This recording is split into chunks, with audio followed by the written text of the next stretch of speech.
19 24 pounder. That is the cannon that the crew's on the outer wall. We call it a 24 pounder because it shoots a cannonball that weighs 24 pounds. Very good.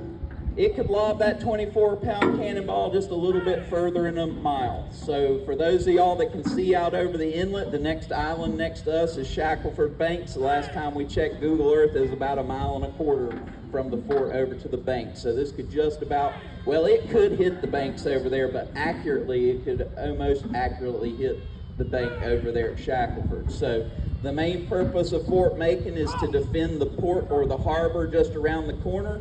Basically, if any enemy ships, pirate ships, whoever shows up and they try to come through this narrow inlet, the boats are going to be about halfway between these islands.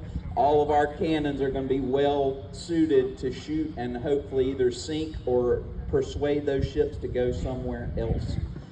We had 54 cannons on Fort Macon on its heyday. Not quite half of them, I think it was 18 of those guns were 24 pounders of this model.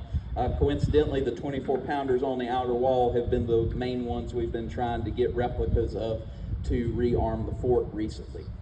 Now, these carriages are not like the ones you might be familiar with from movies or even most reenactments. It's not on a field carriage that can be hooked behind horses and moved quickly with infantry. What we call seacoast guns are much larger installed on forts because you're not going to have to move them as much. It's a lot of effort to put them in place, but once you get them there, it's expected they're going to kind of stay in that location for a longer period of time. So what you're seeing these guys do is the same procedure that a cannon crew back in the day would have had to go through to load these things. The first thing they did was roll it out of battery. The carriages are made in two separate portions. You've got the upper carriage and the lower chassis. The upper carriage can actually roll and slide backwards and forwards. That does a couple things. Number one, the recoil from the gun, that lower chassis is at a slight angle, so the carriage has to roll uphill against gravity to slow it down and absorb the recoil. But for the sake of being in a battle, you roll it to the rearward position or out of battery to load. That way your soldiers can stay behind this short 3 to 4 foot knee wall, giving them a little bit more protection. You don't want to be standing on the outer wall where your whole body's exposed if you're in the middle of a battle. Once they roll it out of battery, a couple things they did when I was talking about challenge coins, they first have to do what they call search the piece. That's the technical name for cleaning it out, make sure the bore is clean. Two different tools they use for that. One's called the worm. It looks kind of like a giant corkscrew on the end of a long wooden pole. You run that thing down, it grabs any debris that might be left in the cannon from the previous shot. They would pre-measure out the gunpowder charges back in the day and put them in a cloth sack, either wool or cotton.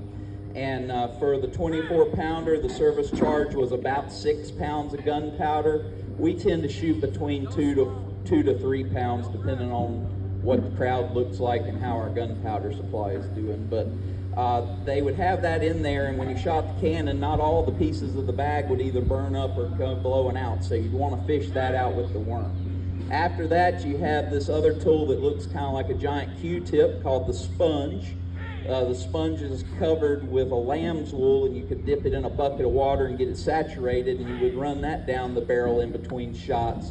Not only just to clean it out, but probably most importantly, to extinguish any sparks or embers that might still be in there from the last shot. These being muzzle-loading guns, you really don't want there to be any burning embers or sparks inside the cannon when you load that next 6 pounds of gunpowder down the barrel. If that sets it off, the two guys up front are about to have a very bad day if it blows up in their face while they're holding on to those ramrods. Finally, once the piece has been searched, they give the command load. The gunpowder will be brought up to the front, and then there's one final implement or tool called the rammer. The rammer looks a lot like the sponge, it just doesn't have that lamb's wool on it, and you use that to push your gunpowder charge down the barrel, and then if you were shooting a live round, you would then insert whatever type of cannonball or shell or whatever ammunition you might need for the situation you were in. That would also be rammed down, but it would be separate. Some of the smaller field guns were small enough they would fix the ammo to the powder charge and just ram it down as one solid unit. Once that was done, what they just finished doing is rolling the cannon into battery, rolling it back to the forward position. Then they went into the point position, which I think they've already finished, and now we will get ready for the ready command, which means make the piece ready to shoot. Now, the way these things shoot is kind of interesting, and it's very likely different than what you might have pictured in your mind. Most people, because of media, movies, TVs, or what have you, you get the idea of cannons like this. They've got a little hole in the top rear of it, which it does. We call that the vent. But you always imagine some piece of fuse or a wick or something goes in there, and you have to figure out some way to light it. Now, in the Revolutionary War time period, that is how we did it. They had a long stick with what they called a slow match, and some guy had to reach over and gently touch that thing off to where the vent was, and it would set some powder off and make it go off. That was not terribly reliable. If you had a very humid day or a rainy day, you can imagine that didn't work very good. So by the time we moved up into the Civil War time period, they came up with what we call a friction primer. Friction primer is a mechanical detonator. It's a little copper tube that's got some gunpowder stuffed in it. There's a piece of wire coming out one side with a loop twisted in it that you can hook a lanyard, a piece of rope up to. So you will put that friction primer in the vent hole. They will stretch the lanyard out, and when the command to fire is given, the person holding the other end of that lanyard, all they have to do is pull the rope and it will shoot the cannon. Basically, that piece of wire that goes into the friction primer is serrated, and it's got a chemical on it very similar to what you would find on the head of a match. So when you pull the lanyard, it's ripping that wire out like striking a match into a tube of fine-grained powder that ignites and sets the rest of the cannon off pretty much instantaneous. So that is what's going to happen. Now, quick word of warning. After I get done talking and give them to go ahead for the final ready and shoot command, these cannons are loud.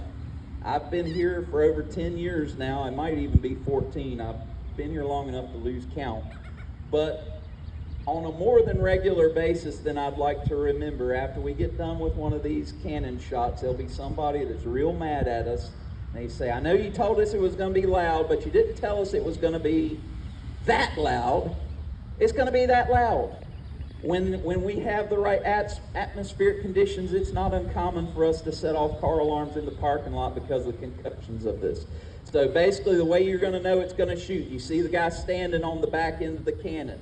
After they get it primed, he's going to jump off. That is the time that we highly advise you to plug your ears, turn off hearing aids, watch your small children. We got a few pets on the outer walls. Any preparation you need to do for a loud boom, that will be the time you need to do it. Okay, are we ready? Okay, gentlemen, proceed.